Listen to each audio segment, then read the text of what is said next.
Et pour la dernière vidéo de leçon sur la symétrie centrale, nous allons parler du centre de symétrie d'une figure. Voyons tout de suite sur GeoGebra de quoi il s'agit. J'ai représenté un panneau et une croix juste à côté qui nous servira à faire la symétrie centrale. Et ben c'est parti, je tourne. Et une fois que j'ai fini mon demi-tour, j'ai donc l'image de la figure de départ par la symétrie centrale de centre marquée par une croix. Alors, on remarque que la figure de départ et la figure finale, elles se ressemblent quand même énormément. C'est même plus qu'elles se ressemblent, c'est la même. Sauf que je vois bien qu'il y a deux figures. Cela dit, si je change la position du centre de la symétrie, donc regarde bien, plus j'éloigne le centre, plus la figure finale s'éloigne de la figure de départ. Plus je rapproche le centre, évidemment, plus la figure finale, l'image, se rapproche de la figure initiale. Et puis si je me débrouille bien, j'arrive à placer très exactement le centre de la symétrie pour qu'on voit carrément plus la différence entre la figure de départ et la figure finale. Quand c'est comme ça, quand les deux figures, la première et la dernière, se superposent très exactement et qu'on voit même pas la différence, c'est là qu'on dit que la figure elle a un centre de symétrie. Écrivons la définition. La définition, la voici. On dit qu'un point O est le centre de symétrie d'une figure si la figure et son image se superposent exactement après qu'on ait fait une symétrie centrale de centre O, c'est-à-dire après qu'on ait fait un demi-tour autour de O. Voyons tout de suite en fait un exemple où ça va pas fonctionner justement, où il n'y a pas de centre de symétrie. On retourne sur GeoGebra. Et encore une fois, appliquons une symétrie centrale à ce panneau là, autour du centre qui est marqué par une croix. Je tourne, je m'arrête quand j'ai fait 180 degrés, un demi-tour, et on voit cette fois-ci que la figure de départ et la figure finale, son image, se ressemblent pas exactement. La tête qui était dans le panneau est maintenant à l'envers.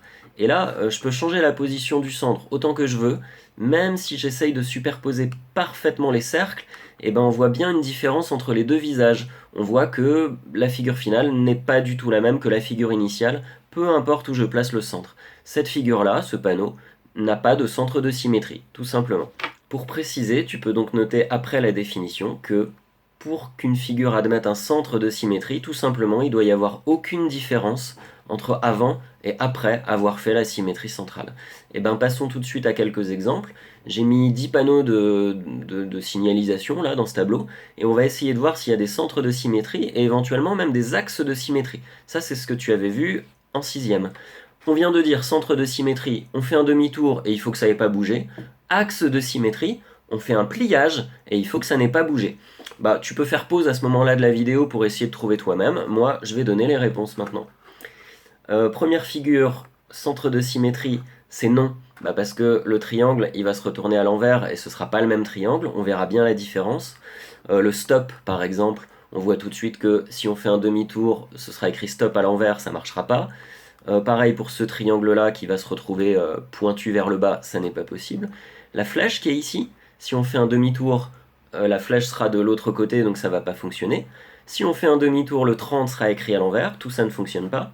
La flèche qui est là également, si on fait un demi-tour, la flèche sera vers le bas, donc on verra bien la différence avec la figure initiale. Donc là, pour tout ça, il n'y a pas de centre de symétrie. Par contre, pour les figures qui restent, tu peux la mettre à l'envers et tu verras que ce sera exactement la même. Donc là c'est oui, là c'est oui, et là c'est oui, et là c'est oui aussi. Il y a des centres de symétrie pour ces quatre figures. Et le centre de symétrie, il se trouve où vu que ça ressemble à chaque fois quasiment à des cercles, ça se trouve au centre du cercle. Ou pour le losange jaune, ça va se trouver au croisement des diagonales, au centre du losange. Pour les axes de symétrie, tu peux chercher aussi. Par exemple, ça va pas fonctionner pour le premier panneau ici, parce que du coup, si on fait un pliage de gauche à droite, par exemple, les flèches vont se retrouver inversées. Le panneau, le triangle, lui, sera bon, mais les flèches seraient inversées. Ici, par contre, c'est bon, il y a bien un axe vertical, puisque les deux parties gauche et droite de cette flèche bleue vont bien se recouvrir l'une sur l'autre après pliage. Ici, tu réfléchiras, il y a même deux axes de symétrie. Attention, c'est pas vertical et horizontal, ils seront penchés en suivant le trait rouge qui est en travers de la figure. S'il y en a deux pour celui-ci, il y en a aussi deux pour celui-ci, il y en a aussi deux pour celui-ci, puisque c'est quasiment les mêmes figures, les mêmes panneaux. Pour le losange jaune, il va carrément y en avoir quatre. Une croix, ça fait déjà deux axes de symétrie, et un plus, deux axes de symétrie de plus, donc quatre axes en tout. Pour le stop, tu réfléchiras bien pourquoi c'est impossible d'avoir un axe de symétrie à cause de l'écriture des lettres. Ensuite, celui-ci a bien un axe de symétrie, verticale, parce que les deux parties gauche et droite là, du dos d'âne vont bien se recouvrir l'une sur l'autre quand on va faire le pliage. Pour la flèche, là aussi il y a un axe de symétrie. Attention, celui-là, il est horizontal. C'est quand on va plier du haut vers le bas que les deux parties de la flèche vont bien se recouvrir. Exactement de la même façon, pour le 30, si on fait un axe horizontal, et la partie du dessus et du dessous vont bien se recouvrir si on fait un pliage. Voilà, essaye bien de bien comprendre où se trouvent tous les axes et où se trouvent tous les centres. Tu remarques que j'ai pas mis le nombre de centres de symétrie parce que généralement, soit il n'y en a pas, soit il y en a un. Alors que les axes de symétrie, tu peux en avoir par exemple 1, 0, 2, 4, il y a beaucoup de choix.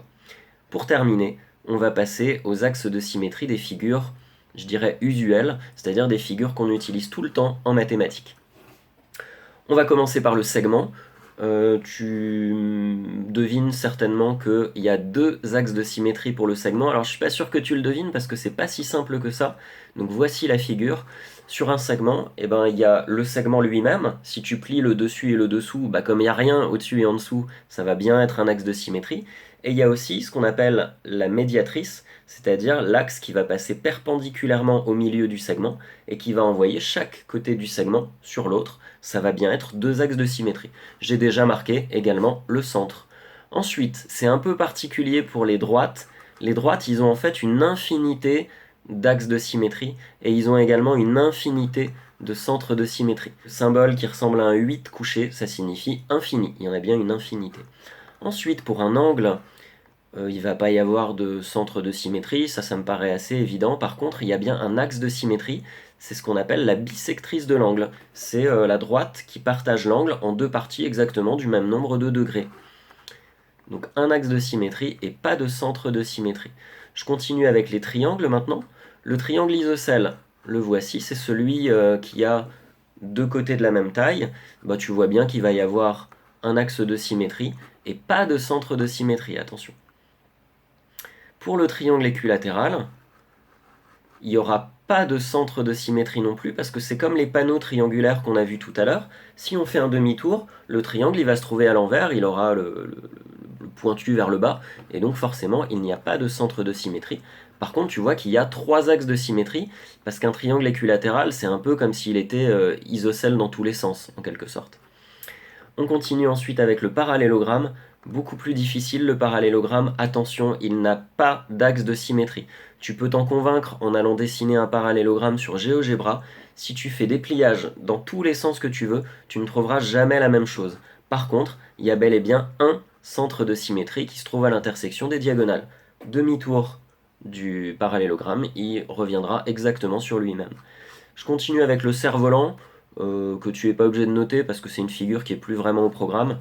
Un cerf-volant, c'est deux triangles isocèles qui sont collés l'un contre l'autre, qui ont la même base.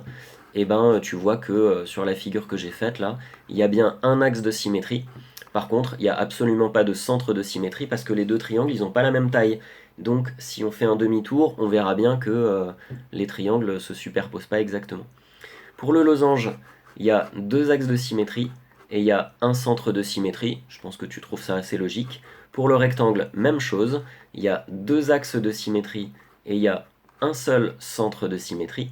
On continue maintenant avec le carré. Peut-être tu te souviens de la définition qu'on a donnée du carré en 6e ou même avant. Un carré, c'est à la fois un rectangle, parce qu'il a les angles droits, comme le rectangle, et à la fois un losange, parce qu'il a tous les côtés de la même taille, comme le losange. Et si c'est un rectangle, il a bien les deux axes de symétrie du rectangle. Si c'est un losange, il a bien les deux axes de symétrie du losange. Moralité, il devrait en avoir 4. Et voilà. Par contre, il n'a pas deux centres de symétrie, parce que les deux centres, en fait, ils se trouvent au croisement des diagonales, donc au même endroit, il y a bien un seul centre de symétrie. Et enfin, la dernière figure un peu particulière, c'est le cercle. Le cercle, j'ai tracé plein de diamètres là. Tu vois bien que tu peux finalement plier dans tous les sens selon un diamètre. Ce sera toujours des axes de symétrie, donc il y en a bien une infinité. Et évidemment, si on fait faire un demi-tour autour de son centre à un cercle, on verra pas la différence. Donc il y a bien un centre de symétrie. Voilà, j'espère que tu as compris toutes ces histoires de centre de symétrie d'une figure et que tu réussiras bien les exercices. Bon courage!